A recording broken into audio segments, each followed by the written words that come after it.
Hello students, आज हम लोग चैप्टर नंबर 6 जो आपकी टेक्स्ट बुक का है that is work, power and energy, उसको हम लोग शुरुआत करने जा रहे हैं। So here your chapter number 6 is that work, power and energy. तो सबसे पहले जो है हम लोग जो है इसके बारे में पढ़ेंगे, वर्क के बारे में। जैसे हमारे डे टू डे लाइफ में हम लोग जो है बहुत सारी चीज़ों को हम लोग ऐसा करते हैं कि जैसे हम लोग वर्क कर रहे हैं। फॉर एग्जाम्पल, अगर हम लोग स्टडी कर रहे हैं ना, तो हम लोग डे टू डे लाइफ में ऐसा बोलेंगे कि हम लोग कोई वर्क कर रहे हैं, है ना, इफ वी स्टडी। फिर उसके बाद जो है सपोज हम लोग थिंकिंग कर रहे हैं, देन ऑल्सो हमारी डे टू डे लाइफ में हम उसको ऐसा ही सोचेंगे हम लोग वर्क कर रहे हैं, है ना। ये सारी जो है पूरी बहुत बड़ी कैटेगरी है वर्क की। कोई टेलीफोन कर रहा है तो वो भी वर्क कर रहा है, सपोज कोई राइटिंग कर रहा है तो भी वो वर्क कर रहा है। इस तरह की जो है हम लोग language day to day language में यूज़ करते हैं। लेकिन फिजिक्स में ये सब जो है इसको वर्क नहीं कहा जाता। लेट 18th सेंचुरी में जब साइंटिस्ट ने इंडस्ट्रियल रिवॉल्यूशन के बारे में जब शुरुआत, मतलब जब इंडस्ट्रियल रिवॉल्यूशन की शुरुआत होती है लेट 18th सेंचुरी में, तब वर्क को as a physical quantity define करने की उनको बहुत ज़्यादा नेसेसिटी लगी। उनको महसूस हुआ कि हम लोग जो है क्या करेंगे, वर्क जो है उसको एज ए फिजिकल क्वांटिटी हम लोग डिफाइन करेंगे। ये सारी स्टडी करना, थिंकिंग करना, राइटिंग करना, टेलीफोन करना, फिर या किसी से बात करना, या फिर जो है अपनी शॉप पर बैठ कर बिजनेस करना, ये सारे जो है जो हमारी डे टू डे लाइफ में हम जिसको वर्क कहते हैं उसको निकाल के उन्होंने क्या कहा साइंटिस्ट ने कि वर्क को हम लोग as a physical quantity define करेंगे। अच्छा, वर्क को फिजिकल क्वांटिटी कैसे डिफाइन करता है उसके बारे में हम लोग आगे बढ़ेंगे। लेकिन सबसे पहले मैं आपको ये बता दूं कि suppose this is a very smooth surface with no friction. हालांकि वो पॉसिबल ही नहीं है, फ्रिक्शन के बिना की सरफेस पॉसिबल नहीं, लेकिन मान लेते हैं फ्रिक्शन फोर्स को हम लोग नहीं है, वो अभी मान लेते हैं, क्योंकि उसका कैलकुलेशन अगर हम लोग मानेंगे फ्रिक्शन फोर्स है तो फिर उसका कैलकुलेशन आ जाएगा उसके अंदर। लेकिन हम लोग मान लेते हैं इस पर कोई फ्रिक्शन नहीं है ना। तो यहाँ पर अगर आपने यहाँ पर फोर्स लगाया, ठीक है, फोर्स लगाया, तो यहाँ पर ये वाला जो ब्लॉक है it starts moving in this direction. ये वाला इस डायरेक्शन में मोशन करना स्टार्ट होगा। मतलब कि आपने जो फोर्स लगाया वो और जिस डायरेक्शन में उसने मोशन करना स्टार्ट किया वो दोनों के बीच का एंगल जो है हमारे पास थीटा था। अब साइंटिस्ट ने क्या बताया, साइंटिस्ट ने ये बताया कि देखिए आपने ये फोर्स लगाया, ठीक है, ये वाला फोर्स आपने लगाया, तो इस फोर्स के दो कंपोनेंट गिर गए। एक तो जिस डायरेक्शन में मोशन हो रही थी वो फोर्स का कंपोनेंट, और इस डायरेक्शन की परपेंडिकुलर डायरेक्शन, नॉर्मल डायरेक्शन में दूसरा कंपोनेंट। मतलब उन्होंने क्या हमको समझाया कि भाई आप वर्क को डिफाइन करना चाहते हो ना, तो हम लोग ऐसा करेंगे, यहाँ पर फोर्स लगा दिया, यहाँ पर angle theta is the angle between the displacement, मतलब ये डायरेक्शन में और वो वाली डायरेक्शन दोनों के अंदर जो है अगर आप एंगल थीटा है, ठीक है ना, तो यहाँ पर फोर्स के दो रिजोल्यूशन होंगे, मतलब फोर्स के दो कंपोनेंट गिर जाएंगे। एक तो फोर्स का component in the direction of motion या डायरेक्शन ऑफ डिस्प्लेसमेंट के डायरेक्शन में उसका कंपोनेंट गिरेगा, और दूसरा आपके पास ये डायरेक्शन में कंपोनेंट गिरेगा। अब उन्होंने ये बताया because this object is moving in this direction, तो ये वाला फोर्स का जो कंपोनेंट है ना, ये तो बिना काम का ही है, मतलब ये इसकी वजह से इस पर कोई इफेक्ट नहीं हो रही। तो उन्होंने क्या कहा कि देखिए यहाँ पर fx can be written here as f cos theta, ठीक है क्या, f cos थीटा हम लोग लिख सकते हैं ना। तो this f cos theta is responsible for the displacement. फिर उन्होंने क्या कर दिया, f cos थीटा और ये ब्लॉक का जितना डिस्प्लेसमेंट हुआ, जैसे x डिस्प्लेसमेंट हुआ, ये दोनों का मल्टीप्लिकेशन ले लिया और उस मल्टीप्लिकेशन को उन लोगों ने कहा वर्क, है ना। देखिए कैसे, ये वाला आपके पास फोर्स है, फोर्स के दो कंपोनेंट गिरेंगे, x कंपोनेंट और y कंपोनेंट। अब because the block is moving in x direction, या तो इन दिस डायरेक्शन, तो फोर्स का यही कंपोनेंट रिस्पॉन्सिबल होता है इस डायरेक्शन में मोशन के लिए। तो ये वाला हो जाएगा हमारे पास, ये फोर्स जो एक्टिव रोल प्ले कर रहा है वो फोर्स इनटू डिस्प्लेसमेंट अब बेटा ये डिस्प्लेसमेंट है, डिस्टेंस नहीं है, अगेन आई रिपीट डिस्प्लेसमेंट है। तो ये वाला जो हो जाएगा work is equal to we can say Fx cos theta. ठीक है, अब याद करो मैंने आपको एक चीज पढ़ाई थी चैप्टर नंबर 4 में, उसमें ये पढ़ाया था कि a bar dot b bar is equal to ab cos theta. क्या ये नहीं पढ़ा है? बिल्कुल। तो a bar dot b bar, दो वेक्टर का अगर आप डॉट मल्टीप्लिकेशन लोगे, है ना, डॉट मल्टीप्लिकेशन या स्केलर मल्टीप्लिकेशन, तो that will be equal to ab cos theta. तो ये वाला w क्या हो जाएगा? तो w will be equal to we can say ab cos theta. अब यहाँ पर आ गया fx cos थीटा, तो क्या हम इसको f बार डॉट x बार ऐसे नहीं लिख सकते? बिल्कुल लिख सकते, because force is what, it is a vector quantity, तो इसको भी हमको डायरेक्शन बताना ही पड़ेगा। एंड x इज डिस्प्लेसमेंट, तो डिस्प्लेसमेंट भी वेक्टर क्वांटिटी है। तो वर्क जो साइंटिस्ट ने जो डिफाइन किया था वो ऐसा था कि it is a dot product of force and displacement. ये आपको जो है थोड़ा सा समझना है कि work is equal to force into displacement. ये work is equal to F bar dot x bar, ये वाला आपके पास वर्क का पहला फॉर्मूला आया as a physical quantity late 18th century. ठीक है बेटा, तो अब हम लोग आगे बढ़ेंगे कि चलिए अगर हम लोग जो है अलग अलग एंगल लेंगे, फॉर एग्जाम्पल कितने लोग उसको वर्क को ऐसे भी लिखते हैं, x बार नहीं लिखते, उसको ऐसे भी लिखते हैं work is equal to F bar dot d bar. तो ये F बार जो है ये फोर्स है और d बार जो है ये डिस्प्लेसमेंट है। ये F बार डॉट d बार, ये F बार डॉट d बार, ये F बार जो फोर्स है और ये डिस्प्लेसमेंट है, x बार की जगह पे d बार लगा दिया। चलिए अगर हम लोग देखेंगे यहाँ पर कोई for example if the angle between F bar and D bar is equal to 0, चलिए पहला वाला हम लोग लेंगे, है ना। तो ये वाला जो है अगर angle between F bar and D bar is 0, मतलब जिस डायरेक्शन में फोर्स लग रहा है उसी डायरेक्शन में डिस्प्लेसमेंट हो रहा है, उसी डायरेक्शन में डिस्प्लेसमेंट D bar हो रहा है। तो हम लोग यहाँ पर वर्क कैसे कैलकुलेट करेंगे? It is F bar dot D bar, so W is equal to FD cos 0। ये वाला क्या हो जाएगा आपके पास? FD हो जाएगा, मतलब मैक्सिमम वर्क आपको मिलेगा कब? जिस डायरेक्शन में फोर्स लग रहा हो उसी डायरेक्शन में अगर आपका डिस्प्लेसमेंट हो तो ये cos 0, इसकी मैक्सिमम वैल्यू जो है cos 0 की 1 ही है, तो ये आपको जो है W will be equal to we can say this.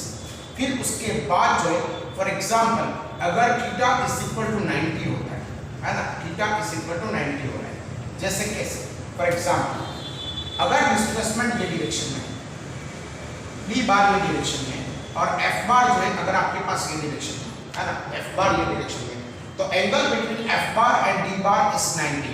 तो उस केस में हमारे पास वर्क हो जाएगा F bar dot D bar, so W is equal to FD cos 90, है ना। तो ये वाला कितना हो जाएगा? cos 90 इज इक्वल टू 0, मतलब यहाँ पर कोई वर्क नहीं हो रहा, किससे? इस फोर्स से यहाँ पर कोई डिस्प्लेसमेंट नहीं हो रहा। कोई बोलेगा ये एग्जाम्पल देखिए, इसके बारे में तो हम लोगों ने कभी किसी बारे में पढ़ा नहीं, तो मैं आपको बहुत फेमस एग्जाम्पल देता हूँ। जैसे यहाँ पर हमारे पास सन है ना, और यहाँ पर अर्थ, ठीक है। अब इसका सेंट्रीपिटल फोर्स किस डायरेक्शन में हो रहा है? Centripetal force is towards the sun, जो ग्रेविटेशनल फोर्स प्रोवाइड करेगा, और अर्थ की जो डिस्प्लेसमेंट है थोड़ा सा डिस्प्लेसमेंट, मतलब वेरी स्मॉल डिस्प्लेसमेंट। वैसे तो अर्थ ऐसे घूम रही है, मैंने वैसे भी बताया था ये इलिप्टिकल ऑर्बिट होती है, लेकिन इलिप्स जो है it is one type of circle. यहाँ पर हम लोग गिनेंगे तो थोड़ा सा डिस्प्लेसमेंट अगर ये डायरेक्शन में हुआ तो ये फोर्स जिस डायरेक्शन में लग रहा है उसके परपेंडिकुलर डायरेक्शन में डिस्प्लेसमेंट हो रहा है। यहाँ पर जो सेंट्रीपिटल फोर्स है उसका काम अर्थ की डायरेक्शन को मोड़ना है, अर्थ की डायरेक्शन को बदलना है ना यहाँ पर। तो ये वाले फोर्स से जो सेंट्रीपिटल फोर्स लग रहा है उससे यहाँ पर अर्थ पर कितना वर्क हो गया? That work is equal to 0। ये वाला वर्क हमारे पास 0 हो गया, है ना। तो ऐसे जैसे फॉर एग्जांपल यहाँ पर हम लोग चल रहे हैं, फॉर एग्जांपल यहाँ पर ये सरफेस पे हम लोग चल रहे हैं, ठीक है ना। तो यहाँ पर हमारे को ग्रेविटेशनल फोर्स mg ये डायरेक्शन में लग रहा है और हम चल रहे इस डायरेक्शन में। तो ग्रेविटेशनल फोर्स से हमारे ऊपर कितना वर्क हो गया, हम लोग तो डायरेक्शन इस मोशन में जा रहे हैं, तो ग्रेविटेशनल फोर्स से हमारे ऊपर हुआ वर्क कितना हो रहा है बेटा, 0 है ना। तो ये वर्क हो जाएगा हमारे पास 0।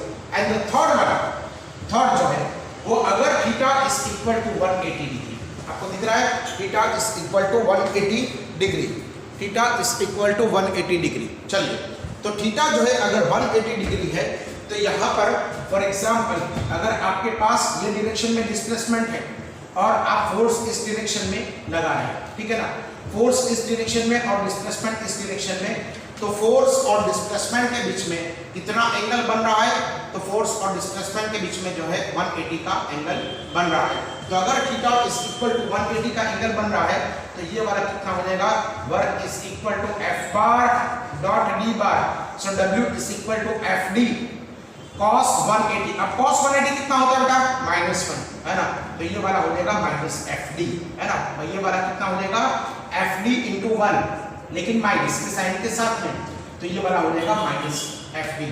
मतलब आप क्या सोचोगे, अरे यार किस डायरेक्शन में मैंने फोर्स लगाया और किस डायरेक्शन में जो है वर्क हुआ, उल्टा वर्क हो गया, उल्टा वर्क हो गया है ना, आप ऐसे ही बोलोगे ना कि उल्टा काम हो गया, मैंने इस डायरेक्शन में फोर्स लगाया था वो ये डायरेक्शन में जा रहा है। तो ये वाले भी आपको प्रॉब्लम आएंगे कि आप जिस डायरेक्शन में फोर्स लगा रहे हो उसके ऑपोजिट डायरेक्शन में वर्क, उसके ऑपोजिट डायरेक्शन में ये वाला डिस्प्लेसमेंट हो रहा है, तो आप जिस फोर्स से वर्क कर रहे हो उसका डिस्प्लेसमेंट अगर उसके ऑपोजिट डायरेक्शन में हो रहा है तो ये वाला वर्क आपका नेगेटिव हो जाएगा। कोई बोलेगा इसका एग्जांपल दो, है ना, सपोज समबडी से इसका एग्जांपल हमें दो, तो देखिए आपने जो है यहाँ पर एक ट्रक है ना, ये वाली एक ट्रक है, ट्रक जो है धीरे धीरे ये डायरेक्शन में आ रही है और आप जो है ये ट्रक को इस डायरेक्शन में ऐसे फोर्स लगा रहे है ना, ट्रक इस डायरेक्शन में आ रही है, इस डायरेक्शन में ट्रक आ रही है और आप जो है इस डायरेक्शन में उसको फोर्स लगा रहे, तो आपने जो फोर्स लगाया उस फोर्स से वर्क क्या हो गया, नेगेटिव हो गया, उसका फोर्स जो है आपने जिस डायरेक्शन में लगाया, अब ट्रक तो रुकेगी, हाँ ट्रक के अंदर दूसरा भी फोर्स लगेगा, मतलब ये ट्रक को आगे बढ़ाने वाला एक फोर्स होगा, उसकी बात नहीं कर रहे हम, ये ट्रक के टायर और यहाँ पे फ्रिक्शन से एक फोर्स और लगेगा, इस फोर्स की बात नहीं कर रहे हम लोग, आपने जो फोर्स इसको इस डायरेक्शन में लगाया उसकी बात करेंगे। तो आपका लगाया हुआ जो फोर्स है उससे बिल्कुल एग्जैक्टली ऑपोजिट डायरेक्शन में अगर ट्रक जा रही है तो आपके लगाए हुए फोर्स से वर्क क्या हो जाएगा, नेगेटिव हो जाएगा, है ना बेटा, तो ये वाला वर्क जो है हमारे पास नेगेटिव हो जाएगा। अब आपको जो है क्या होगा कि work is equal to force into displacement, ठीक है ना, ये वाला हम लोगों ने फॉर्मूला पढ़ लिया, W is equal to we can say F bar dot D bar. अब जो है फोर्स जो है ना, देखिए ये हमेशा आपको कांस्टेंट नहीं भी मिलेगा, कभी कभी ये फोर्स आपको वेरिएबल भी मिलेगा। तो अगर कांस्टेंट फोर्स है ना, कांस्टेंट फोर्स, तो आपको ये वाला फॉर्मूला लगाना है, W is equal to F bar dot D bar. और अगर वेरिएबल फोर्स मतलब फोर्स की मैग्नीट्यूड चेंज हो रही है, वेरिएबल फोर्स की मैग्नीट्यूड चेंज हो रही है या उसकी डायरेक्शन चेंज हो रही है या दोनों चेंज हो रहे हैं, तो वेरिएबल फोर्स है, तो उसके लिए आपको ये वाला फॉर्मूला लगाना पड़ेगा, W is equal to integration of F bar dot dx bar. अब आप बोलोगे ये कहां से लाए और हमको कैसे पता चलेगा कि फोर्स कांस्टेंट है या फोर्स वेरिएबल है ना, हमको कैसे पता चलेगा फोर्स कांस्टेंट है या फोर्स वेरिएबल है। तो देखिए जब कभी भी आप ऐसा देखो कि force is equal to 10 newton, है ना, force is equal to we can say 20 newton, या force is equal to -2 newton, या फोर्स इज इक्वल टू, चलिए माइनस मतलब उसके ऑपोजिट, चलिए 2 न्यूटन, है ना, ऐसा आप देख लो। तो ये वाले सारे के सारे फोर्स एक 1, 2 और 3, ये सारे के सारे जो फोर्स है ये सारे के सारे एक पर्टिकुलर नंबर है, मतलब ये 10 चेंज नहीं होगा, 20 चेंज नहीं होगा, 2 चेंज नहीं होगा, तो ये सारे के सारे फोर्स कैसे होते हैं, कांस्टेंट फोर्स होते हैं। लेकिन कभी कभी आपको force as a function of time भी दिया जाता है, force as a function of आपको डिस्प्लेसमेंट भी दिया जाता है, तो कभी कभी आपको फोर्स जो है एज अ फंक्शन दिया जाए, जैसे F is equal to T² + 2P + 5। अब आप बताइए क्या ये हमारे पास कांस्टेंट है कि नहीं है? ये 2t कांस्टेंट है नहीं है। तो ये वाला जो है हमको दिया गया है ना, this is nothing but force as a function of time. जो लोग मैथ्स वाले हैं उनको अच्छी तरीके से पता होगा फंक्शन का मतलब। तो यहाँ पर आपको ft दिया हुआ है, मतलब force as a function of time is equal to t square plus 2t plus 5। तो ये वाला फंक्शन जब दिया हो ना, तो इसमें टाइम की वैल्यू अगर आप अलग अलग रखोगे तो आपको फोर्स अलग अलग मिलेगा। टाइम की वैल्यू, t की वैल्यू आपने 1 रख दी, अलग फोर्स मिला, 2 रख दी, अलग फोर्स मिला, 3 रख दी, अलग फोर्स मिला।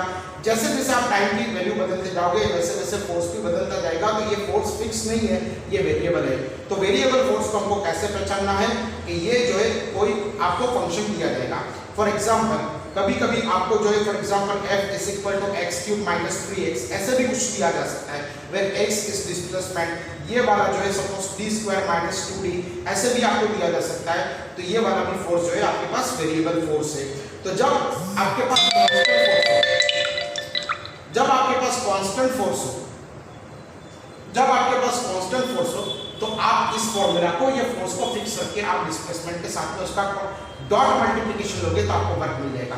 लेकिन जब वेरिएबल फोर्स होना तो आपको ये फॉर्मूला लगाना होगा, आपको कैलकुलस का हेल्प लेना होगा, कैलकुलस का जो है आपको सहारा लेना होगा वर्क ढूंढने के लिए। अब आप बोलोगे कि ये कहां से आया, ये कहां से आया, चलिए बताइए। तो ये कहां से आया, तो इसको हम लोग जो है पढ़ते हैं कि वेरिएबल अगर फोर्स हो तो उसका ये formula W is equal to integration of f bar dot dx bar. अगर आपने मैथमेटिकल टूल्स नहीं देखे है ना तो वापस देख लीजिए, क्योंकि अब इंटीग्रेशन आने वाला है। अब आप देखिए डेफिनेट और इनडेफिनेट दोनों इंटीग्रेशन होने वाला है। अब आप देखिए यहाँ पर कि सपोज ये फोर्स जो है, force is a function of time दिया हुआ है ना, force is a function of time दिया हुआ है। मतलब जैसे जैसे टाइम चेंज होगा वैसे वैसे जो है यहाँ पर ये वाला फोर्स भी चेंज होगा। तो सपोज अगर हम लोग फोर्स वर्सेस डिस्प्लेसमेंट इसका ग्राफ ड्रॉ करें फॉर एग्जांपल, तो देखिए फोर्स अगर कांस्टेंट होगा ना, तो फोर्स कांस्टेंट होगा तो उसका डिस्प्लेसमेंट ये ऐसा ग्राफ आ जाएगा। मतलब फोर्स कांस्टेंट है ना, इसका ग्राफ ऐसे आ जाएगा। तब तो आप इजीली देखिए इसका वर्क ढूंढना हो ना, तो मैं आपको बता दूं कि फोर्स वर्सेस डिस्प्लेसमेंट का जो आपके पास ग्राफ हो ना, वो ग्राफ, ये वाला ग्राफ आपके पास फोर्स वर्सेस डिस्प्लेसमेंट का ग्राफ है ना, तो ये फोर्स वर्सेस डिस्प्लेसमेंट का ग्राफ है। तो यहाँ पर अगर आप देखोगे तो ये area under this curve will be giving you work. अब आप बोलोगे कैसे, तो देखिए ये यहाँ से यहाँ तक ये वाला आपके पास फोर्स हो गया, और यहाँ से यहाँ तक ये वाला आपके पास क्या हो गया, आपका डिस्प्लेसमेंट हो गया। अब ये दोनों का मल्टीप्लिकेशन करोगे f into x पे वर्क ही देगा ना। तो हमारे पास अगर कांस्टेंट फोर्स है ना, तो कांस्टेंट फोर्स का आपके पास ऐसे ग्राफ आ जाएगा। लेकिन अगर फोर्स वेरिएबल ऐसे चेंज होता है फॉर एग्जांपल, तो आप क्या करोगे, मतलब कोई भी ग्राफ आ सकता है, ऐसा जरूरी नहीं है ऐसे होगा, कुछ भी हो सकता है ग्राफ, उसका फोर्स जो है और वेरिएबल होगा, स्ट्रेट लाइन तो कभी भी नहीं होगा। तो हम लोग क्या करेंगे कि फोर्स एज अ फंक्शन दिया हुआ हो तो कुछ टाइम के लिए, मतलब for a very small interval of time, for a very small interval of time you can consider this force to be constant, है ना। ये फोर्स जो है कुछ टाइम इंटरवल के लिए आप उसको कांस्टेंट गिन सकते हो। मतलब ये वाला एवरेज उसको आपको ऐसे देगा, मतलब ये इतने दूर दूर भी पॉइंट नहीं लेंगे हम लोग, पॉइंट बहुत बहुत करीब लेंगे। We take the points to be very closer to each other, है ना। तो ये वाले पॉइंट्स लेंगे तो ये वाला f हमारे लिए इतने टाइम इंटरवल के लिए हमारे पास कांस्टेंट हो जाएगा। और सपोज ये वाला डिस्प्लेसमेंट अगर आपके पास dx है, तो इससे वर्क हमको जो मिला ना, that will be equal to w1। तो w1 can be written here as f1 bar dot dx1 bar. चलिए ये वाला हो गया। फिर हम लोग जो है दूसरा वाला पॉइंट लेंगे, इतना दूर नहीं लेंगे, है ना। यहाँ पर आपको याद है डेल्टा t टेंड्स टू 0, मतलब बहुत छोटे टाइम इंटरवल के लिए। तो ये वाला हमको सपोज dx2 ले गया, तो f2 बार डॉट dx2 बार ये वाला लग गया। फिर उसके बाद ऐसे जाते हुए fn बार डॉट dxn बार लेंगे। याद करो ये क्या है, तो ये टोटल जो है हमारे पास w इज इक्वल टू, हम लोगों ने क्या कर दिया, इससे मिला हुआ वर्क w1, इससे मिला हुआ वर्क w2, इससे मिला हुआ वर्क जो है W3 up to we can say WN, मतलब सारे वर्क का हम लोगों ने एडिशन कर लिया।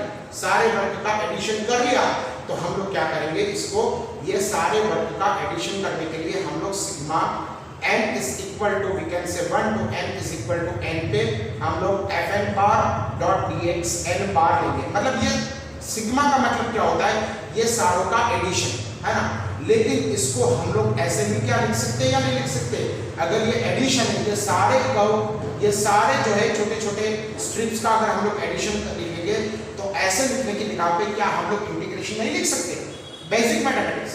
तो हम लोग क्या लेंगे, यहाँ पर जो यहाँ पर ये वाला डिस्प्लेसमेंट अगर आपके पास x0 है और ये वाला डिस्प्लेसमेंट अगर आपके पास x है, तो हम लोग इंटीग्रेशन लेंगे x0 से x की तरफ और हम लोग यहाँ पर क्या लिखेंगे f bar dot dx bar, है ना।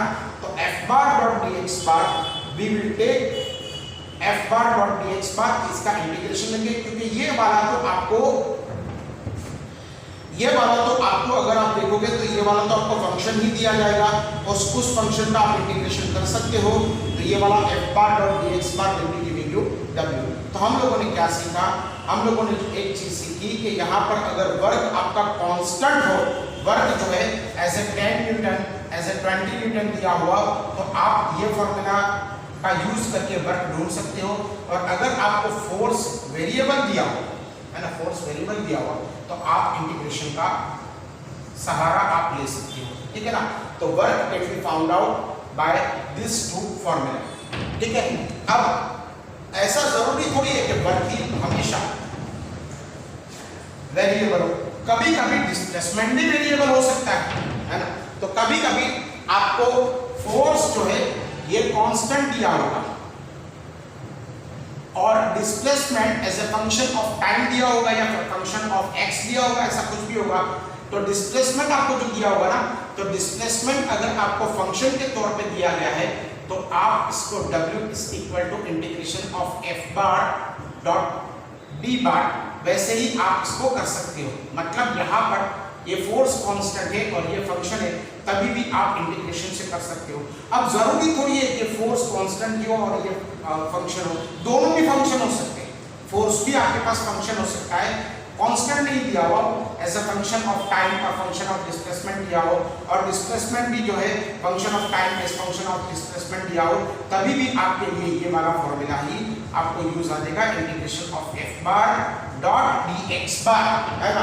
यहाँ पर आप लिमिट लगा सकते हो कि कहाँ से फोर्स लगना स्टार्ट हुआ, दैट मींस ये हो गई कहाँ से फोर्स लगना स्टार्ट हुआ और कहाँ पर फोर्स एंड हो गया। तो ये वाला जो है आपके पास हो जाएगा w is equal to f bar dot dx bar. ये वाला आप देखोगे तो ये वाला आपके पास वर्क का फॉर्मूला आ गया। अब आप एक और चीज देखोगे, फॉर एग्जांपल देखिए यहाँ पर कि सपोज आपके पास जो है ये फोर्स है ना और ये डिस्प्लेसमेंट, तो अगर यहाँ पर आपने देखा कि यहाँ पर सपोज ये कर्वीलिनियर आप फोर्स और डिस्प्लेसमेंट का ग्राफ आ रहा है, मतलब फोर्स भी आपके पास वेरिएबल नहीं है और वेरिएबल है और डिस्प्लेसमेंट भी वेरिएबल है, तभी भी हम लोगों को इंटीग्रेशन से ही हमको क्या करना है, वर्क ढूंढना है ना। तो इंटीग्रेशन से ही हम लोग वर्क ढूंढेंगे। ये वाले आप कब समझोगे, जब बच्चे हम लोग क्वेश्चंस लेंगे तब आपको ये कॉन्सेप्ट क्लियर हो जाएगा। अब यहाँ पर हम लोग क्वेश्चन लेने वाले हैं, लेकिन सबसे पहले मैं जो आपको बता दूं कि यूनिट ऑफ वर्क क्या है।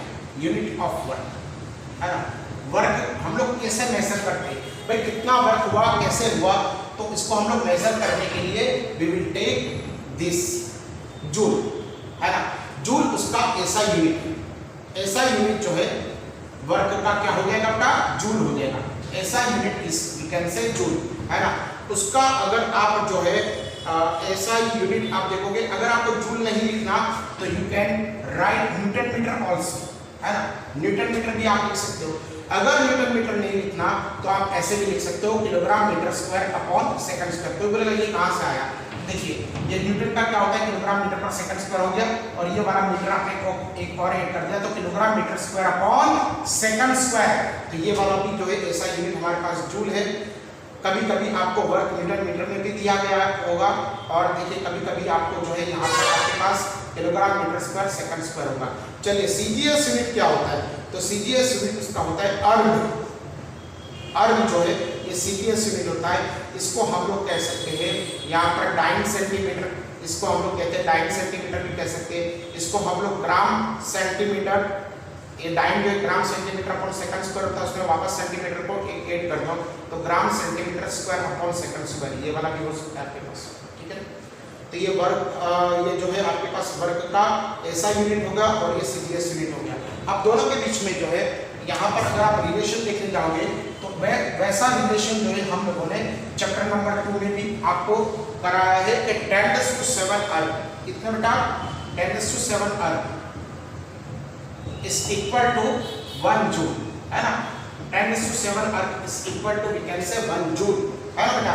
तो ये वाला हम लोगों ने काफी पहले जो चैप्टर नंबर 2 में भी ये प्रूव कर दिया है 10⁻⁷। वापस में प्रूव नहीं करता, अगर आपको प्रूव करना हो तो क्या लिखना पड़ेगा 1 joule is equal to 1 kilogram metre square upon second square. चलिए प्रूव कर ही देता हूँ। तो 1 × 10⁻³ ये मीटर का सेंटीमीटर में आप कन्वर्ट करोगे तो इसका स्क्वायर हो जाएगा, मतलब किलोग्राम को आपने ग्राम में कन्वर्ट किया, मीटर को आपने सेंटीमीटर में कन्वर्ट किया, स्क्वायर था तो स्क्वायर था तो स्क्वायर, और यहाँ पर आपके पास सेकंड का स्क्वायर, मतलब सेकंड का तो सेकंड ही रहा, तो ये वाला हो जाएगा 10⁻³ और ये वाला हो जाएगा 10⁻⁴। ये gram centimetre square upon second square, तो ये वाला कितना हो गया 10⁻⁷। लेकिन इसको तो हम लोग क्या कहते हैं अर्ग, है ना, इसको तो हम लोग कहते हैं अर्ग। तो अर्ग जो है वो सीजीएस यूनिट है, इसका 10⁻⁷ अगर आप करोगे तो वो आपको मिल जाएगा कितना बेटा 1 जूल। फिर उसके बाद डायमेंशनल फॉर्मूला याद है आपको, डायमेंशनल फॉर्मूला वर्क का क्या होता था, बिल्कुल सही है m1L2T⁻²। This is going to be the dimensional formula for the work, है ना। तो वर्क हम लोगों ने कैसे डिफाइन किया, एज ए फिजिकल क्वांटिटी उसको आपने डिफाइन किया, ठीक है ना। अब अगर आप देखोगे यहां पर तो वर्क जो हम लोग गिनेंगे उसका डिस्प्लेसमेंट जो गिनेंगे वो किसी फ्रेम ऑफ रेफरेंस के उसमें गिनेंगे। तो एक चीज आपको बहुत इंपॉर्टेंट कंसेप्ट में जो आपको क्लियर कर देना चाहता हूं, फिर कुछ क्वेश्चंस हम लोग लेंगे कि वर्क ऑफ अ फोर्स,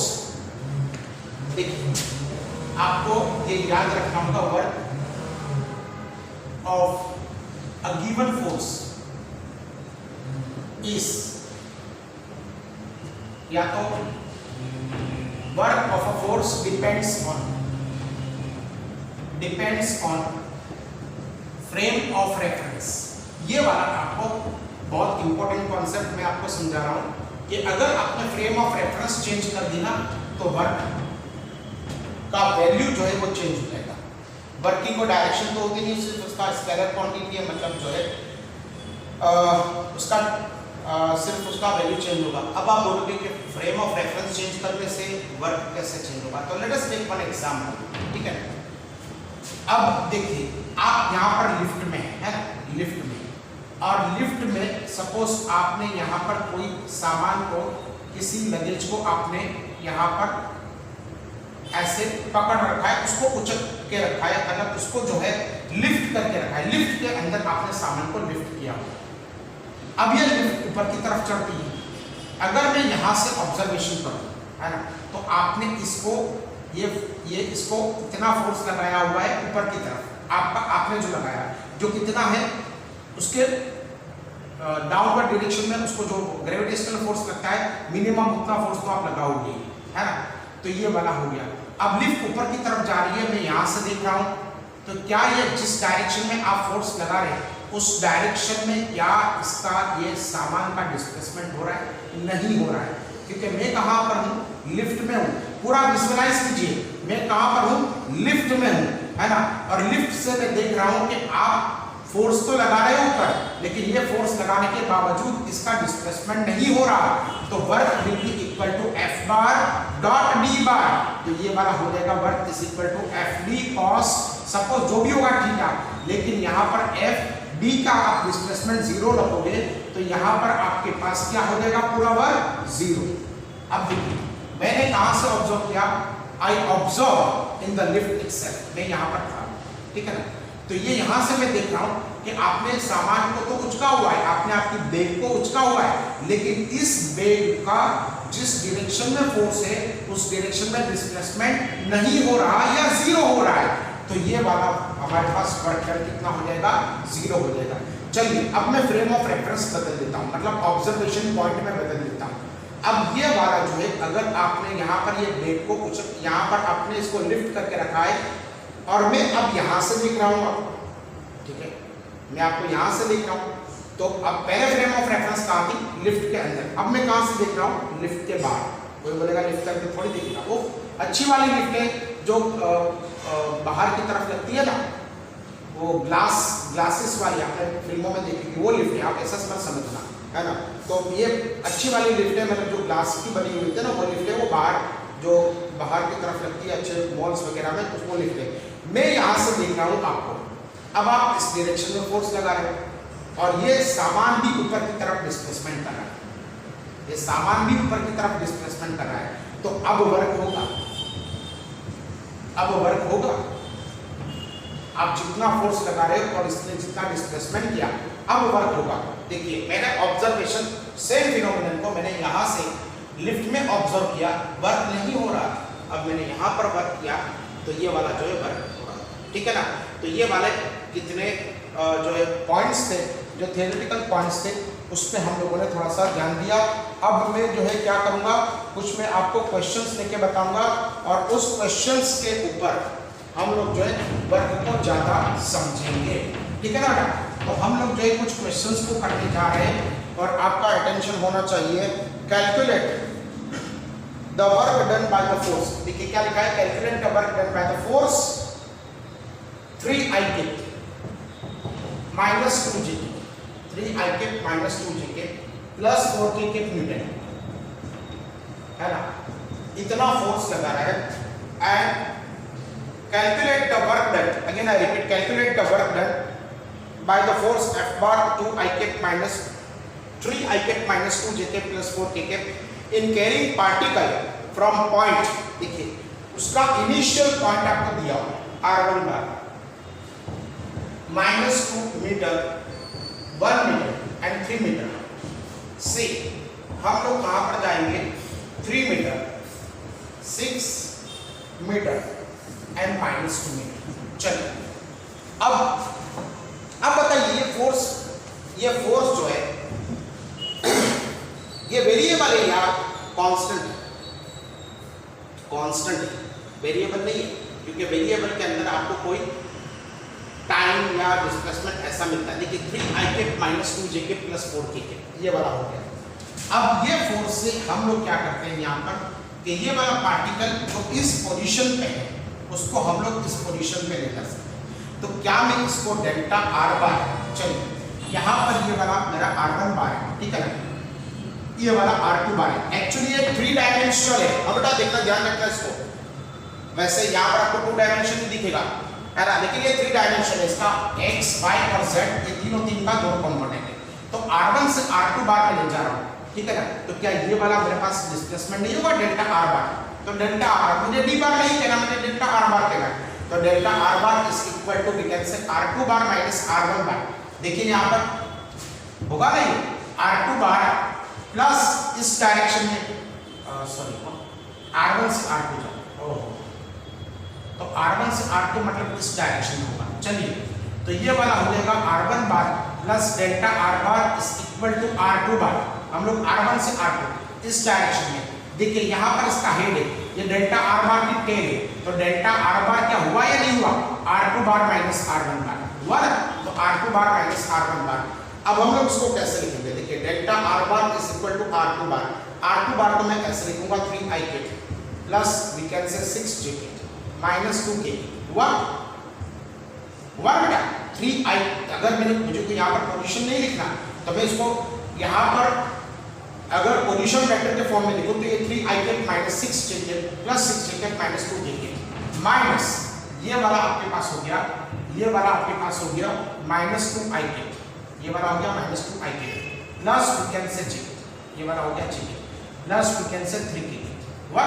ये वाला कितना हो गया, 3I kick plus 6J kick minus 2K, और ये वाला हो गया माइनस 2I किक प्लस GK प्लस 3K, ये देखिए -2, ये 1 और ये वाला। तो हमारे पास डेल्टा आर बार ये क्या हो गया हमारे पास, ये देखिए 3IK। चलिए एक स्टेप और ज़्यादा, वरना मैं डायरेक्टली करने की सोच रहा था इसको, लेकिन एक स्टेप में आपको ज़्यादा बता दूं ताकि आपको आसानी रहे, है ना। तो ये वाला हो गया हमारे पास delta R bar is equal to 3 + 2 कितना हो गया हमारे पास 5IK, है ना। 6 - 1 कितना हो गया 5JK, 5JK, और ये वाला -2KK माइनस ये वाला कितना हो गया हमारे पास -5KK। सो अगर हम लोगों को वर्क ढूंढना है तो हमारे पास वर्क भी जो है कांस्टेंट है, ये डेल्टा आर बार भी कांस्टेंट है, तो हम लोग इसको कैसे लिखेंगे F bar dot delta R बार, ठीक है ना। अब यहाँ पर देखिए कोई बोलेगा F delta R cos theta हम लोग लिखेंगे नहीं, यहाँ पर हम लोग डायरेक्टली जो है वो कैलकुलेशन कर लेंगे, जो वेक्टर का स्केलर कैलकुलेशन होता ना उसी को कर लेंगे, बिकॉज यहाँ पर डायरेक्शन की ऑलरेडी सेंस है। IK, JK और 4K में आपको वैसे ही डायरेक्शन का पता या डायरेक्शन की सेंस लग रही है, इसमें भी डायरेक्शन की सेंस लग रही है। तो हम लोग A बार डॉट B बार, याद है आपको A बार डॉट B बार, ये दो तरीके से किया जा सकता था। एक तो था AB cos थीटा, ठीक है, और A bar dot B bar इसको हम लोग कैसे करते थे AX BX plus AY BY plus we can say AZ BZ, है ना। ये दो तरीका था, तो ये तरीका हम लोग यूज कर लेंगे क्योंकि यहाँ पर हमारे पास रिजॉल्व फॉर्म में जो है फोर्स और डिस्प्लेसमेंट दोनों है। तो W इज इक्वल टू, अगर F बार में देखूं तो F बार ये हो जाएगा हमारे पास 3IK minus 2JK plus we can say 4KK हुआ डॉट डेल्टा आर बार। तो डेल्टा आर बार अगर आप देखोगे ना यहाँ पर तो 5IK, ये वाला हो गया 5IK plus 5JK, 5IK plus 5JK minus 5KK। अगर ये वाला हो गया तो हम लोग W कैसे लिखेंगे, ये दोनों का मल्टीप्लिकेशन 1 15 हो गया, ये दोनों का मल्टीप्लिकेशन कितना हो गया -10 हुआ ना। AX BX 15, AY BY -10, और ये वाला हो गया आपके पास -20, है ना, -20। तो ये वाला W इज इक्वल टू 15 - 30, तो W is equal to how much is going to be -15 joule.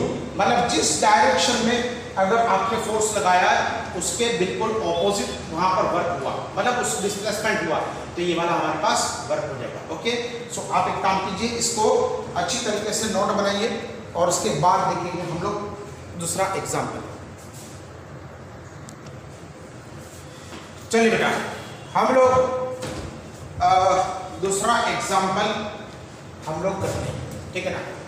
उसमें भी आपका कंसेप्ट काफी स्ट्रॉन्ग होगा। A particle is shifted from 001. A particle is shifted from 001 to 112 metre, है ना। इतने मीटर से इतने मीटर पे शिफ्ट किया जाता है under simultaneous actions of two forces, है ना। ये वाला पार्टिकल यहां से यहां पर शिफ्ट किया जाता है under the simultaneous effect of two forces. One force, दो फोर्स लग रहे हैं उसमें, एक नहीं लग रहा, दो फोर्स लग रहे हैं, है ना। तो दो फोर्स जो है हमारे पास, पहला वाला फोर्स जो दिया हुआ है it is given here as 2IK plus 3JK minus KK, ठीक है बेटा। और दूसरा फोर्स जो आपको दिया हुआ है it is IK minus 2JK plus 2KK metre, है ना।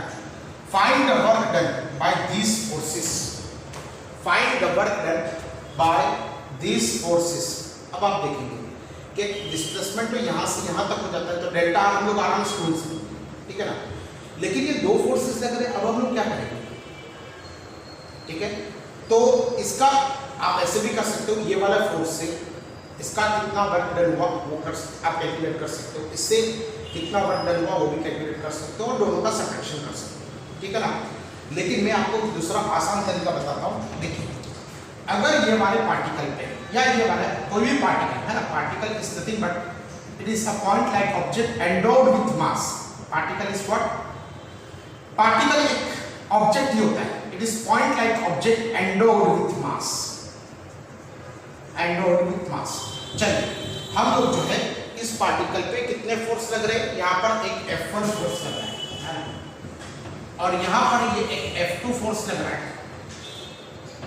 ये वाला F1 फोर्स लग रहा है और ये वाला हमारे पास क्या लग रहा है, F2 फोर्स लग रहा है। ये F1 और F2 फोर्स जो लग रहे हैं ये दोनों, तो क्यों ना हम इसका नेट फोर्स निकाल लें, मतलब रिजल्टेंट फोर्स निकाल लें, मतलब कि इफेक्टिव फोर्स निकाल लें। भले ये दो फोर्स ऐसे लग रहे हैं, क्या इसकी इफेक्ट ऐसी नहीं होगी, इसकी इफेक्ट ऐसी नहीं होगी कि इसका रिजल्टेंट फोर्स हमको F बार ही मिले। तो हम लोग क्या करेंगे, ये दोनों का हम लोग रिजल्टेंट फोर्स निकाल लेंगे और रिजल्टेंट फोर्स से डिस्प्लेसमेंट इतना हुआ तो रिजल्टेंट फोर्स से हम लोग जो है उसका वर्क, टोटल वर्क हमको मिलेगा। तो आपका कंसेप्ट क्या है, कंसेप्ट क्या है, कंसेप्ट ये है कि आप अगर आपके पास एक से ज्यादा फोर्सेस लग रहे हैं किसी भी ऑब्जेक्ट पे, तो सारे फोर्सेस का रिजल्ट निकाल लीजिए। तो F बार क्या होगा आपके पास, F1 बार प्लस F2 बार, ठीक है ना।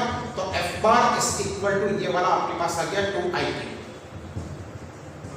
Plus 3JK minus KK plus IK minus 2JK plus we can say 2KK। Y नहीं हुआ तो ये वाला क्या हो जाएगा, F bar is equal to 2 plus 1, ये वाला हो जाएगा रिजल्टेंट। जो फोर्स है उसका x कंपोनेंट हो जाएगा 3I और जो रिजल्टेंट फोर्स है उसका y कंपोनेंट हो जाएगा आपके पास J3 माइनस 2 और ये वाला आपके पास हो जाएगा K, है ना। तो ये वाला आपके पास रिजल्टेंट फोर्स हो गया। अब हमारे पास डेल्टा R बार कैसे हो गया, तो delta R bar is R2 bar minus R1 bar. So again it is very simple कि हमारा डिस्प्लेसमेंट कैसे होगा, तो R2 बार IK प्लस 2JK, हम लोग इसको ऐसे लिखेंगे IK प्लस JK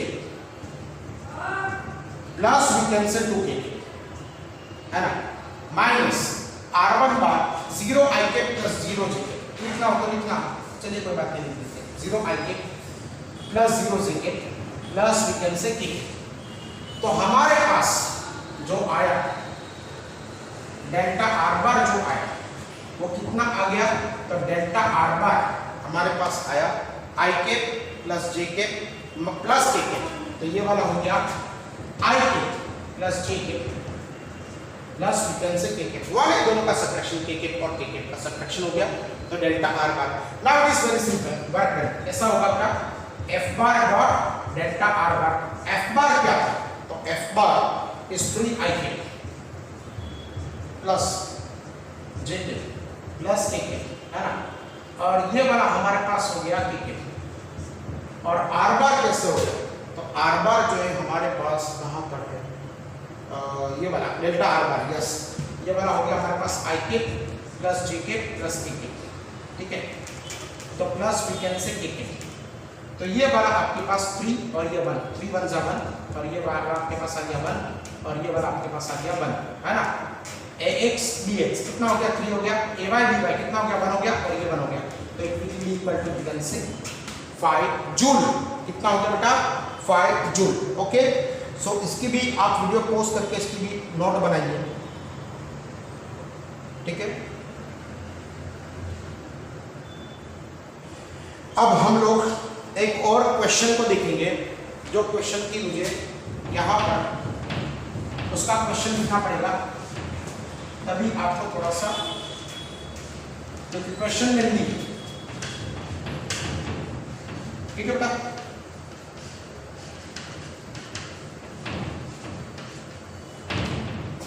तो ये वाला हो जाएगा 10 किलोग्राम, यहां पर मैं लिख रहा हूं 10 kilogram block placed on a rough horizontal floor is being pulled by a constant force 50 Newton, with constant force of 50 Newton. Coefficient of kinetic friction between the block and the floor is 0.4. So mu k is equal to, we can say, 0.4. Coefficient of kinetic friction between the block and the floor is 0.4. Find the work done by each individual force, find, क्या लिखा है यहाँ पर, find the work done by each individual force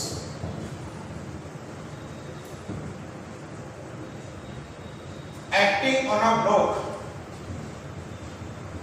acting on a block. Writing मेरे बहुत अच्छा होता, China से इंपॉर्टेंट है, तो आप जरा समझ लेना उसको. On the block over a displacement, over a displacement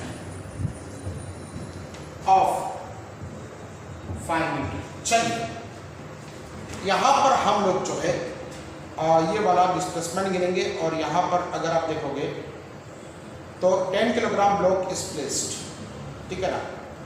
तो यहाँ पर हम लोग एक काम करेंगे, टोटल फोर्सेस कितने लगते हैं वो सारे के सारे हम लोग ढूंढ लेंगे. और यहाँ पर अगर आप देखोगे तो हम लोगों को work done by each individual force acting on the block, each individual force. Okay चलिए, तो ये वाला ब्लॉक है, ये हॉरिजॉन्टल रफ सरफेस पे है. अब यहाँ पर एक फोर्स हम लोग इस डायरेक्शन में लगा रहे हैं, force is equal to 50 newton. आपको कहा है it is pulled by constant force of 50 newton, मतलब 50 न्यूटन का फोर्स आप इस डायरेक्शन में लगा रहे हो. और यहाँ पर दूसरे कौन से फोर्स लगेंगे बताइए. तो एक तो उसको फ्रिक्शनल फोर्स लगेगा, FF लगेगा ना, एक और फोर्स लगेगा ग्रेविटेशनल फोर्स, और दूसरा एक और फोर्स लगेगा नॉर्मल फोर्स. एग्रीड? सही है या गलत है? अगेन आई रिपीट, हम लोग 50 न्यूटन के फोर्स से उसको पुल कर रहे हैं, तो उस पर टोटल कितने फोर्सेस लग रहे हैं. ये ब्लॉक पे जो फोर्स है, ये ब्लॉक जो है 10 किलोग्राम का है, इसका मास जो है आपके पास 10 किलोग्राम आपको दिया हुआ है.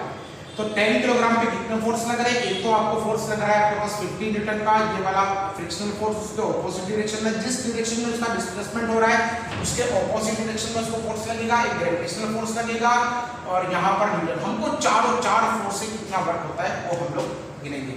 तो चलिए हम लोग जो है पहला वाला गिनते हैं, वर्क डन बाय F, है ना. तो work done by 50 newton force. चलिए, तो W is equal to F bar dot D bar, displacement हमको 5 मीटर दिया हुआ है और उसी डायरेक्शन में, तो जिस डायरेक्शन में फोर्स लग रहा है उसी डायरेक्शन में डिस्प्लेसमेंट है. मैंने आपको बताया था ना पहले, जिस डायरेक्शन में फोर्स लग रहा है अगर उसी डायरेक्शन में डिस्प्लेसमेंट हो तो फोर्स और डिस्प्लेसमेंट के बीच में कितना एंगल बन जाएगा बताइए, 0 बनेगा. तो ये वाला 50 और यहाँ पर 5 और ये वाला हो जाएगा आपके पास 1, तो ये वाला आपके पास हो जाएगा 250 जूल, ये वाला आपके पास हो जाएगा 250 जूल, ठीक है ना. तो W is equal to F bar dot D bar FD cos 0, तो ये वाला 50 × 5, ये वाला आपके पास हो जाएगा 250 जूल. चलिए पहला वाला तो हो गया. अब हमारे पास अब दूसरा वाला जो हमारे पास फोर्स है ये वाला हो गया. चलिए इसको लेते हैं, ठीक है ना. ग्रेविटेशनल फोर्स से कितना वर्क डन होगा. तो सेकंड वाला work done by the gravitational force, work done by the gravitational force, ये वाला हो गया work done by the gravitational force. तो अगर work done by the gravitational force होगा तो W is equal to gravitational force Fg into we can say D. तो W is equal to ये वाला कितना हो जाएगा mg into we can say D. चलिए अब आप देखेंगे ग्रेविटेशनल फोर्स ये डायरेक्शन में और डिस्प्लेसमेंट उसका ये डायरेक्शन में हो रहा है ना. ओ चलिए इसको ऐसे लिखिए, Fg बार डॉट D बार, तो ये वाला हमारे पास Fg D cos कितना हो जाएगा 90 होगा. ये cos कितना हो गया 90 हो गया. तो cos 90 क्यों cos 90 हुआ क्योंकि ये डायरेक्शन में आपका वर्क लग रहा है, फोर्स लग रहा है, और ये डायरेक्शन में डिस्प्लेसमेंट हो रहा है. तो ग्रेविटेशनल फोर्स कितना वर्क करेगा उस पर 0. ग्रेविटेशनल फोर्स कोई वर्क ही नहीं कर रहा. ग्रेविटेशनल फोर्स जो है उसका कोई यहाँ पर वर्क पे इफेक्ट नहीं है. तीसरा वाला जो है नॉर्मल, ठीक है. सो नॉर्मल रिएक्शन वर्क डन आपको दिख रहा है. एक काम करिए, इतना जो है आप इसको नोट बनाइए, इतना नोट करना है. मुझे पता नहीं हो, मुझे वापस जाके देखना पड़ेगा कि दिख रहा है नहीं. चलिए तो इसको नोट बना लीजिए. अब हम लोग बात करेंगे नॉर्मल रिएक्शन से कितना हमारे पास ये वाला आपके पास F हो गया, ये वाला mg हो गया, ये वाला आपके पास n हो गया, और यहाँ पर जो फोर्स लग रहा है ये फ्रिक्शनल फोर्स लग रहा है, ये वाली रफ सरफेस है, यहाँ पर डिस्प्लेसमेंट आपके पास कितना हो जाएगा, ये वाला। चलिए अगर आप इसके बारे में बात करेंगे, देखिए नॉर्मल रिएक्शन, तो हम लोग work done by normal reaction. अरे नॉर्मल रिएक्शन कुछ भी हो, mg जितनी होगी यहाँ पर, लेकिन किस डायरेक्शन में डिस्प्लेसमेंट हो रहा है, किस डायरेक्शन में, तो नॉर्मल रिएक्शन जो फोर्स है और डिस्प्लेसमेंट उसके बीच में कितना वो लगता है, तो ये वाला हो जाएगा F bar dot d bar into we can say cos F bar dot d bar, तो ये वाला हो जाएगा FD cos 91, तो cos 90 आपके पास कितना हो जाएगा 0। चलिए ये वाला हो गया 0। अब लास्ट वाला fourth work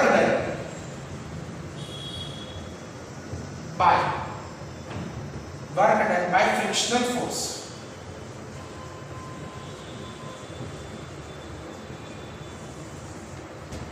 work done by frictional force, तो work done W is equal to F bar dot d। क्या हम लोग इसको ऐसे लिखेंगे, बिल्कुल लिखेंगे। अब आप देखिए यहाँ पर frictional force into d, cos बताइए, कॉस कितना होगा, डिस्प्लेसमेंट किस डायरेक्शन में हो रहा है, इस डायरेक्शन में 5 मीटर का डिस्प्लेसमेंट, और फ्रिक्शनल फोर्स किस डायरेक्शन में लग रहा है, इस डायरेक्शन में, तो दोनों के बीच का एंगल कितना होगा, बोले बेटा 180 होगा, बढ़िया 180 होगा।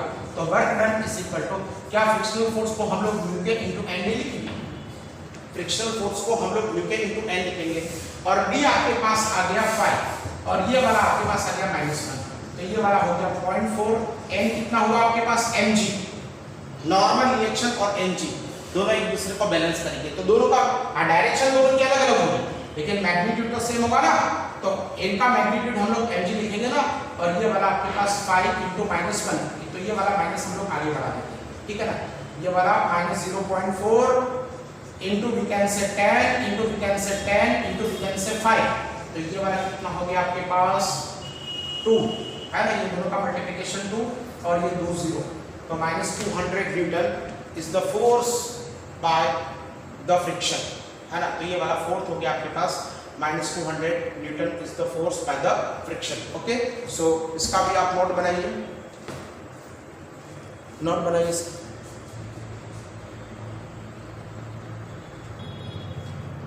चलिए बेटा एक और अच्छा क्वेश्चन हम लोग लेते हैं, और वो क्वेश्चन आपके पास ये लास्ट क्वेश्चन है आज के लिए।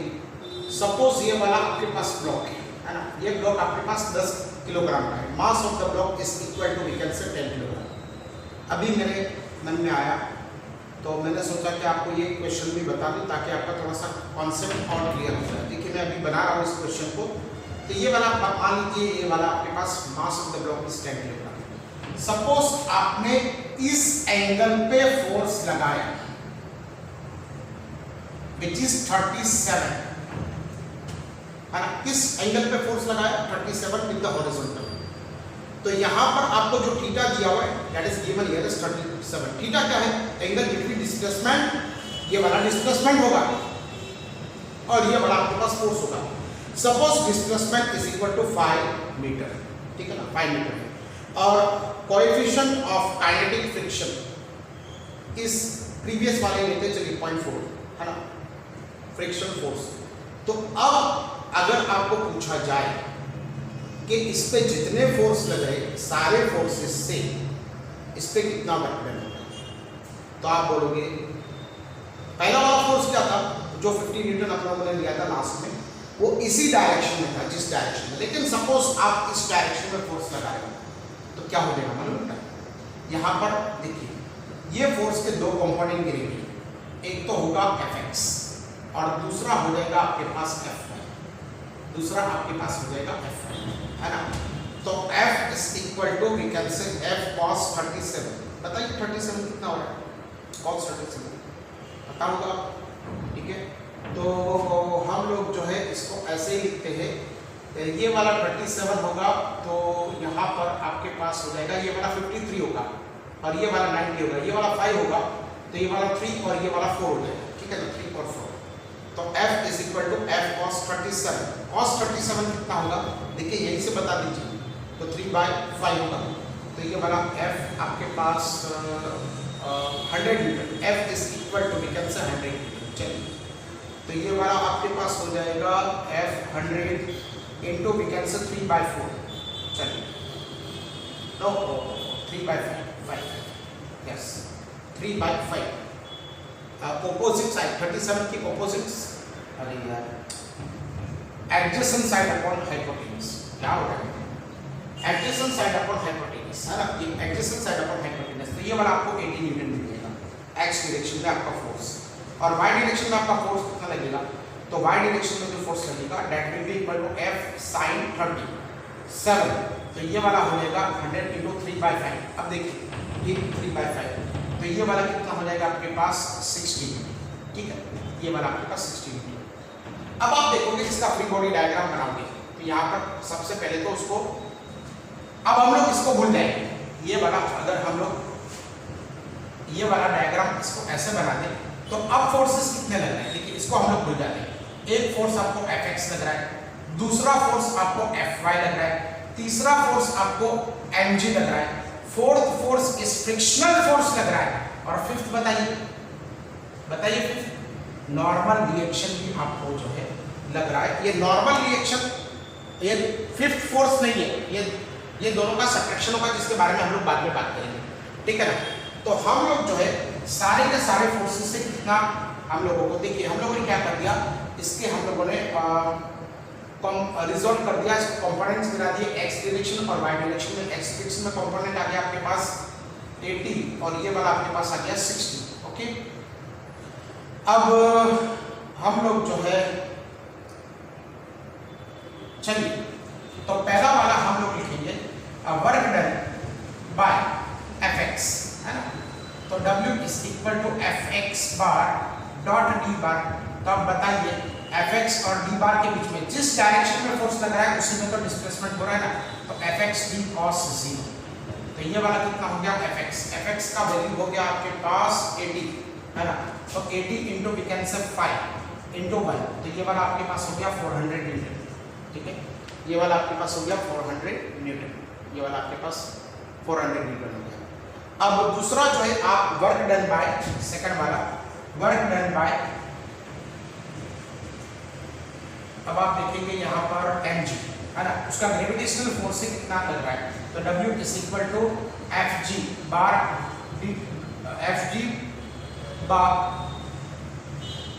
Fg डॉट d बार, है ना, ये वाला आपके पास हो गया। तो ये वाला हो जाएगा Fg d cos 90, ठीक है बेटा, ये वाला कितना हो गया आपके पास 0, है ना, ये वाला उससे कोई फोर्स नहीं लगेगा। अब तीसरा हम लोग ढूंढ लेते हैं फ्रिक्शनल फोर्स, तो हम लोग तीसरा लिखेंगे work done by frictional force. अब आप बताइए work is equal to Ff into we can say d। अब फ्रिक्शनल फोर्स किस डायरेक्शन में लग रहा है, इस डायरेक्शन में, और यहाँ पर एक काम करेंगे हम लोग फ्रिक्शनल फोर्स के बारे में बाद में बात करिए, पहले नॉर्मल रिएक्शन, क्योंकि फ्रिक्शनल फोर्स में आपको नॉर्मल रिएक्शन आएगा। चलिए तो हम लोग जो है पहले एक काम करते हैं नॉर्मल रिएक्शन, तो वर्क डन बाय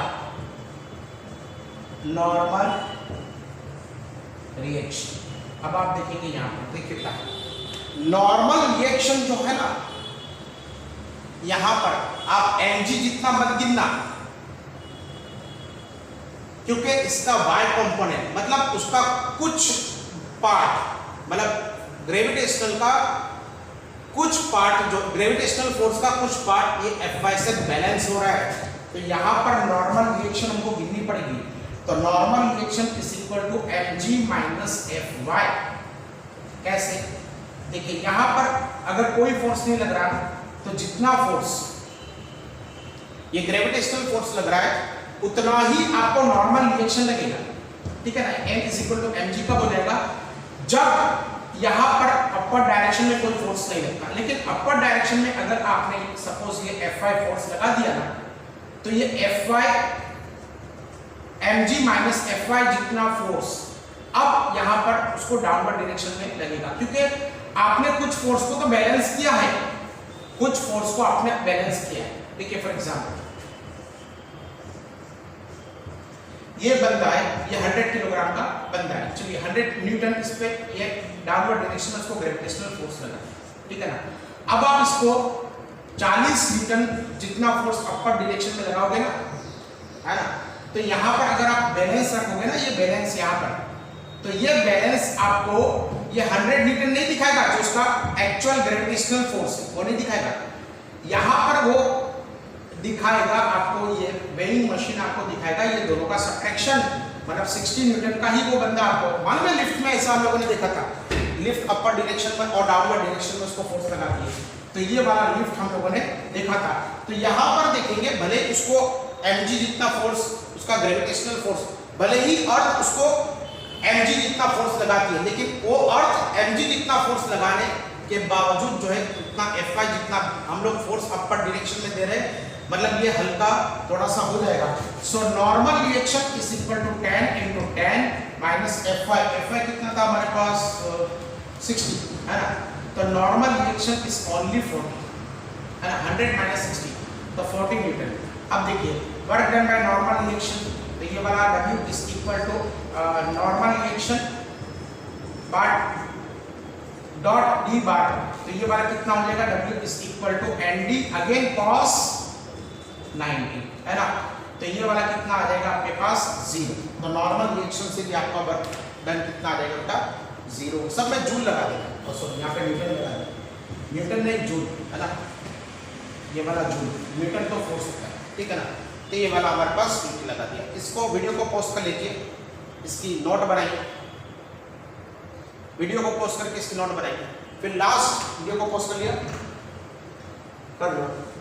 अब हम लोग लास्ट देखेंगे, लास्ट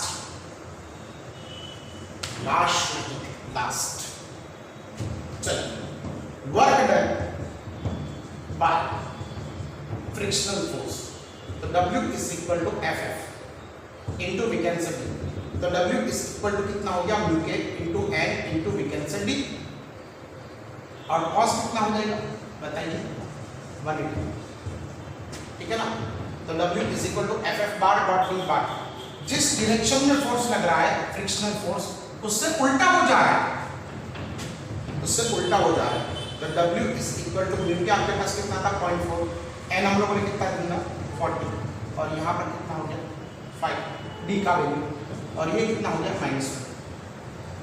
तो अगर हम लोग देखेंगे यहाँ पर तो -60 और ये 580 -80 जूल जितना वर्क होगा आपके पास work done by the frictional force. Okay, so इसकी नोट बनाइए और बाकी का हम लोग नेक्स्ट लेक्चर में देखते हैं।